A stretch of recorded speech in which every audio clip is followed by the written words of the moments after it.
Hi, I'm Steve Stratton, a board member for the Christian Association for Psychological Studies, CAPS. We're excited to bring you the next in our series of CAPS Conversations. We launched this series last year with two excellent discussions. A conversation about race and psychotherapy was our first, followed by an introductory discussion about telehealth. Those can be found at our YouTube channel. This third installment is entitled Lament, a Christian practice for integrative meaning making. It's taken from the research of Elizabeth Hall and Kelly Kapic. Dr. Hall will help us consider the importance of lament, an ancient but often overlooked Christian practice.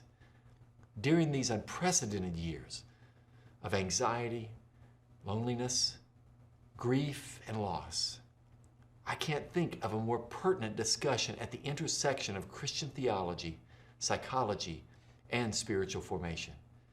Please join me as we consider together this captivating example of integrating science and faith. But maybe more practically, let's listen for how this might apply to our own lives and the lives of those we serve in the classroom and in the counseling office. My name is Liz Hall. I'm a professor of psychology at Rosemead School of Psychology, and I'll be telling you about a project I worked on with Kelly Kapic from Covenant College. Before I jump into my topic, I want to thank the John Templeton Foundation, which has generously funded our research in this area. I also want to acknowledge our grant research team, which has had a profound influence on this project. Lament is making a slow comeback in conservative Christian circles. Just a few years ago, when Todd Billings' excellent book on the subject, Rejoicing in Lament, fell into my hands, I had never heard of lament. Now, more sustained theological work is being done on lament, and a few churches have even started introducing lament into their services. However, it's still a relatively unexplored topic in contemporary Christianity, and there has been no psychological research on it. My own interest in lament is in its potential as a uniquely Christian meaning-making process. Lament facilitates the creations of new meaning by providing a narrative structure, a narrative arc for the meaning-making story to emerge. Quite simply, when we as Christians face suffering, the process we are given for dealing with suffering is lament. It's a structure embedded in various parts of Scripture that's intended to help us engage our suffering in ways that will lead to the right kind of outcome, ultimately the right kind of relationship with God. But how does lament accomplish this? Seen from a psychological perspective, lament moves through a specific trajectory that is psychologically helpful. So today I'd like us to consider lament as that kind of narrative structure that helps to scaffold our distress in suffering. Lament, as I mentioned earlier, is found throughout the Bible, particularly the Old Testament, paradigmatically in the Psalms, and these Psalms are referenced extensively throughout the New Testament. Scholars estimate that approximately 40% of the Psalms are actually Psalms of Lament. In discussing this structure, I'll be relying on Pemberton's work on the Psalms of Lament, where he's identified common elements of the narrative structure: an address to God, complaints, request, and an expression of confidence in God.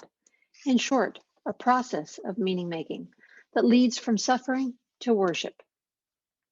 I'd like to briefly discuss from a psychological perspective why each of these elements is important in leading from the threat of meaninglessness to the creation of new meaning, from the chaos of shattered worldviews to a rebuilt worldview, from suffering to worship. An important theme to note in this trajectory is that it is essentially a relational trajectory from a place of struggle with God to a place of surrender and trust out of which flows worship.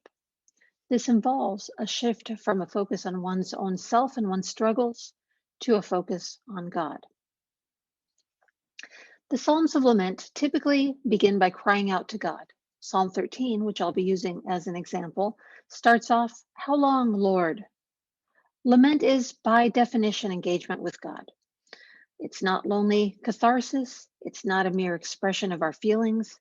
It's not grumbling to others behind God's back, which the Israelites were chastised for in the desert. So one crucial element in biblical lament has to do with the fact that we can bring all of our experiences, including our suffering, to God. Theologian Walter Brueggemann notes the relational significance of this. In bringing our suffering to God, the believer can take initiative in the relationship with God and be responded to.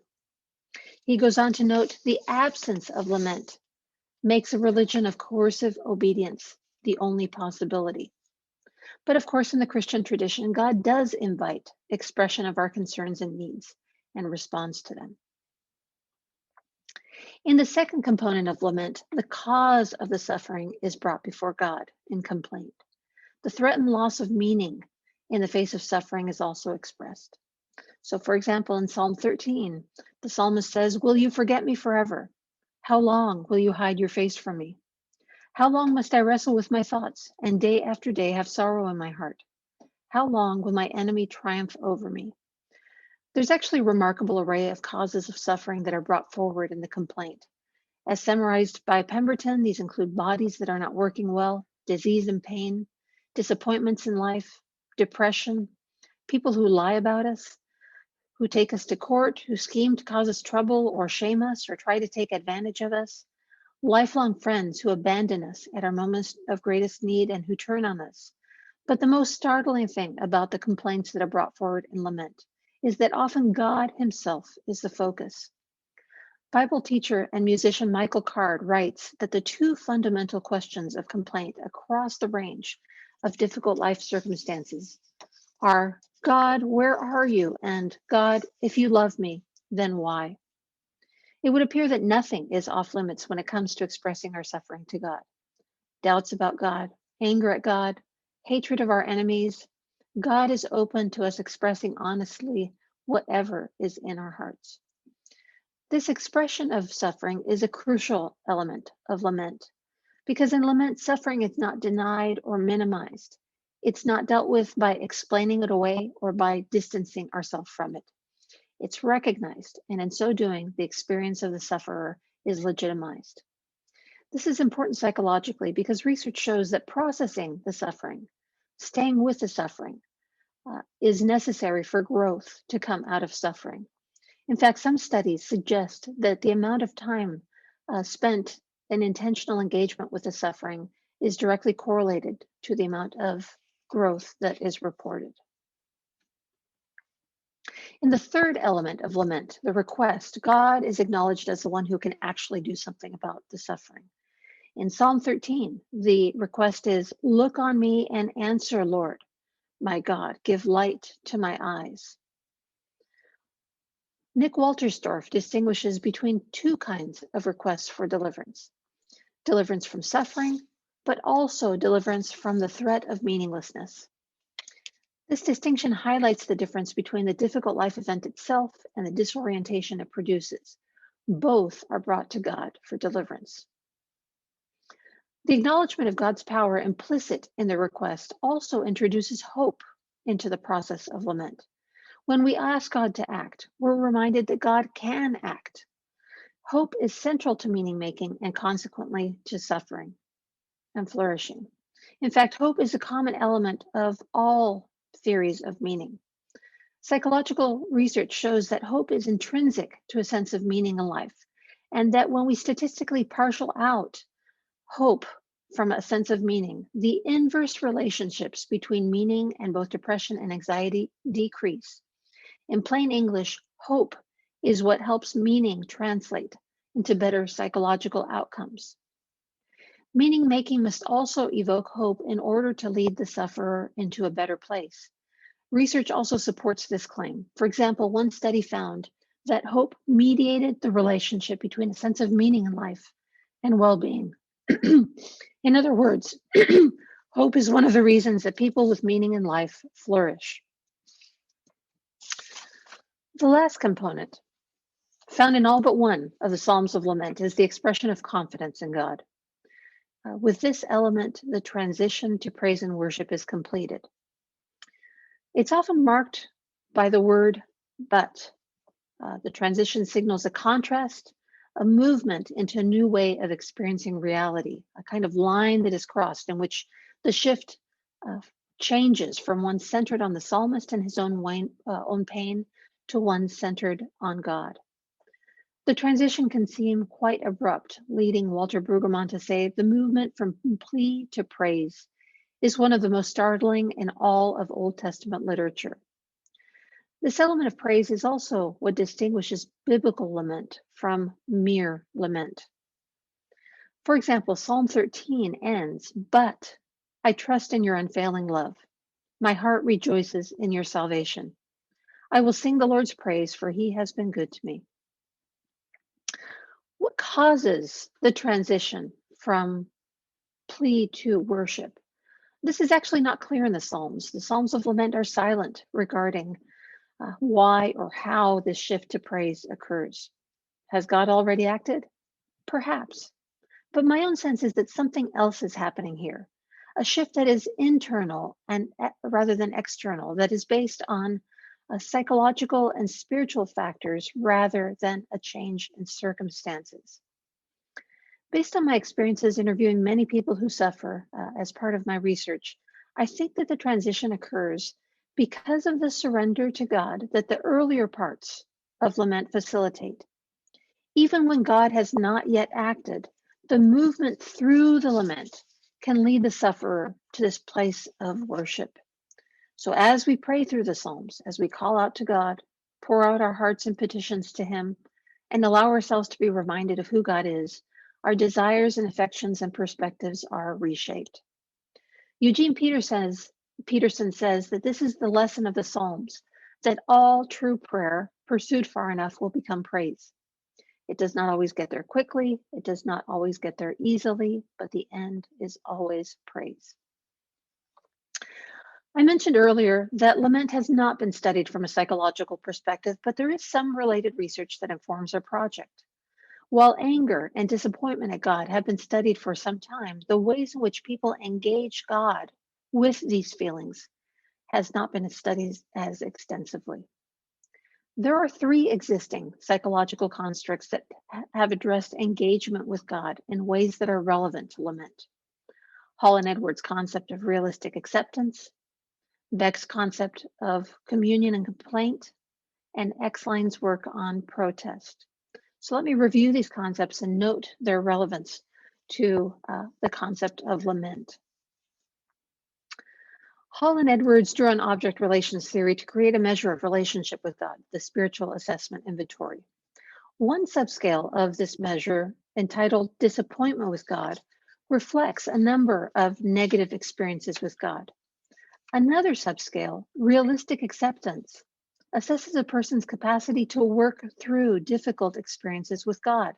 High scores on this subscale indicate continuing engagement with God, while low scores indicate tendencies to blame oneself or to give up on the relationship. Lament, as we are conceptualizing here, is broader than disappointment with God, in that the negative emotions that are brought to God in lament are not always directed toward God.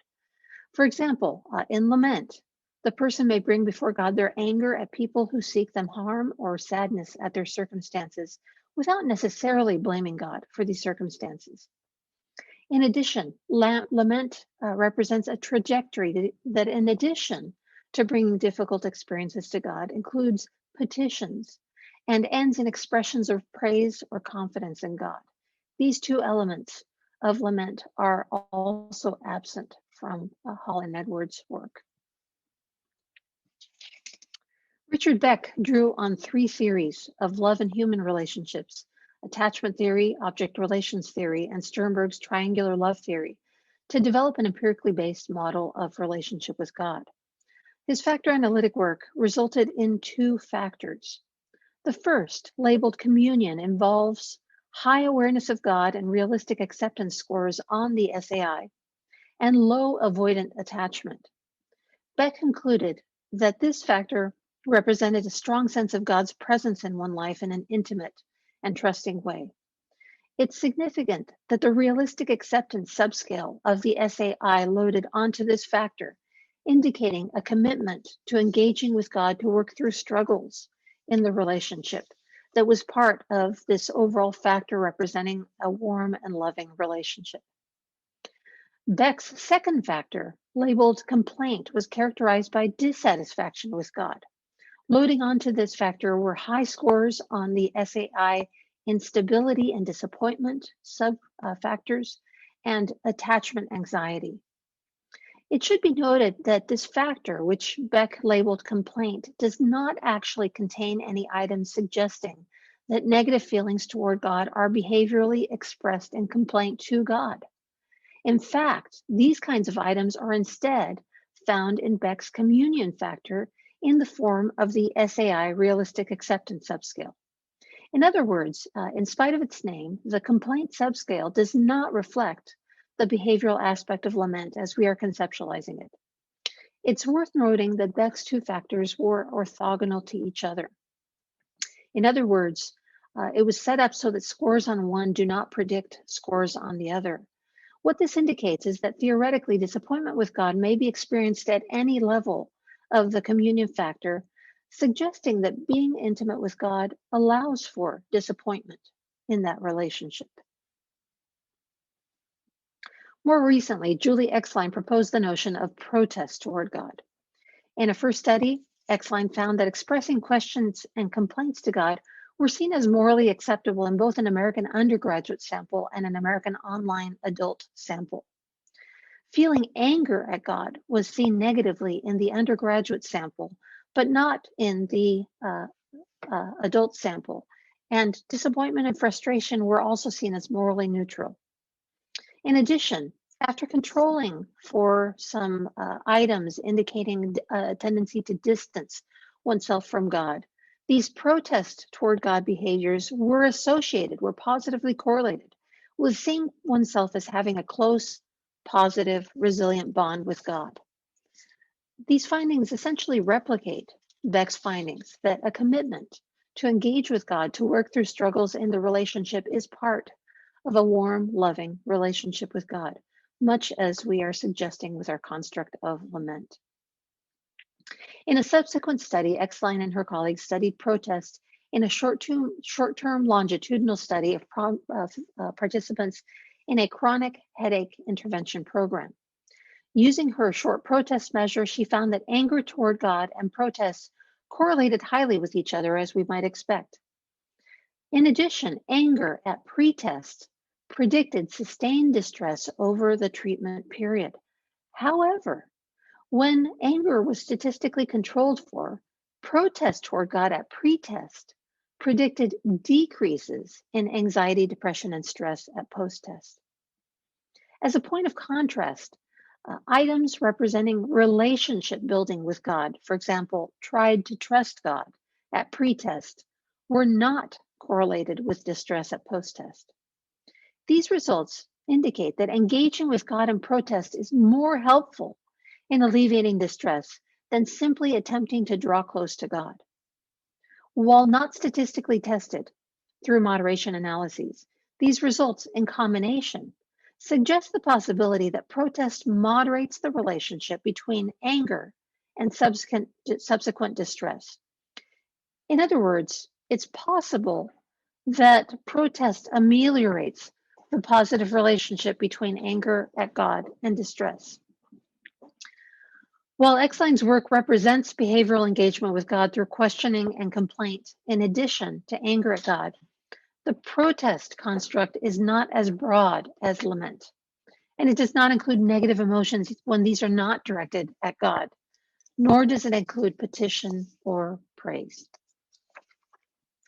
Based on our theological foundations, we developed items, resulting in 66 items that address the simplified areas of complaint, petition, and praise. We then ran the theory and items by 6 experts in the field, psychologists, theologians, and philosophers who had written on lament or suffering from a Christian perspective, and modified the items according to their feedback.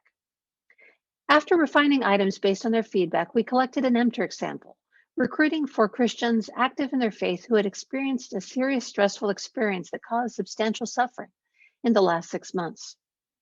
We used all of the standard quality assurance measures for our empiric sample.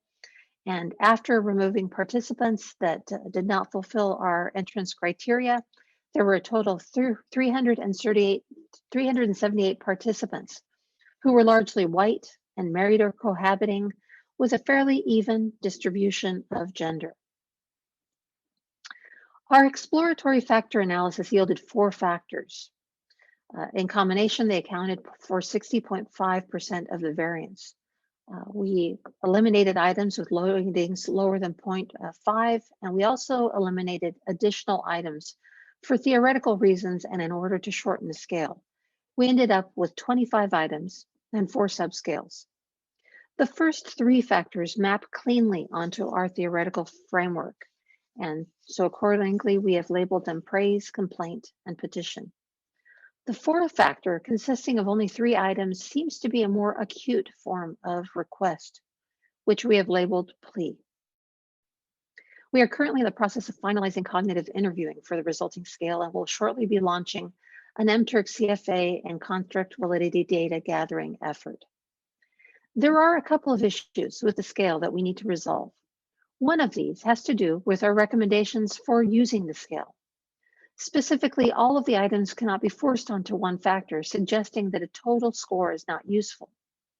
But given the theoretical framework that suggests a progression, it would be useful to combine this. Would it be useful to combine the scores in some way to see what has the best outcomes? Is it better, for example, to be high on all subscales, suggesting that one has engaged with God? Or is it better when the complaint phase has died down and there is more petition and praise? Is there some way of combining subscale scores to take into account whether someone has moved all the way through the process of lament or has not yet arrived at praise? The correlation matrix has some interesting findings in this direction. In our conceptualized linear progression, complaint comes first, then petition, then praise. It's interesting to note that the first 2, complaint and petition, are moderately correlated, but there's actually a small negative correlation between complaint and praise. From our theoretical framework, when someone is beginning the lament process, they are not yet in a place where they can praise. But when we move along in the linear progression, we find that the correlation between petition and praise is substantial.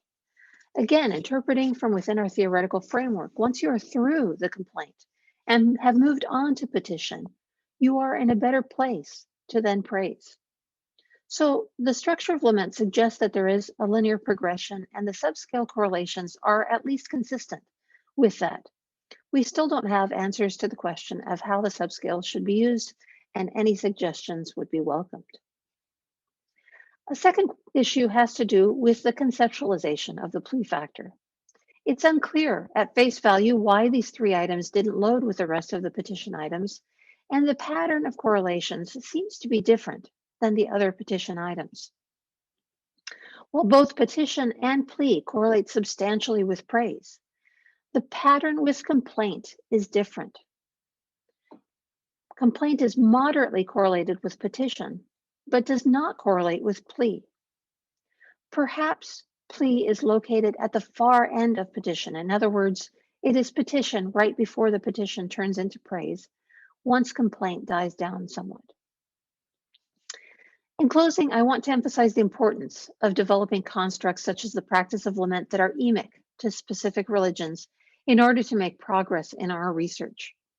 We're interested in investigating whether lament is a useful way of helping Christians to deal with suffering in the ways suggested in the theological literature. In order to do that, we need good measures. We welcome any comments you may have about the measure. Thank you.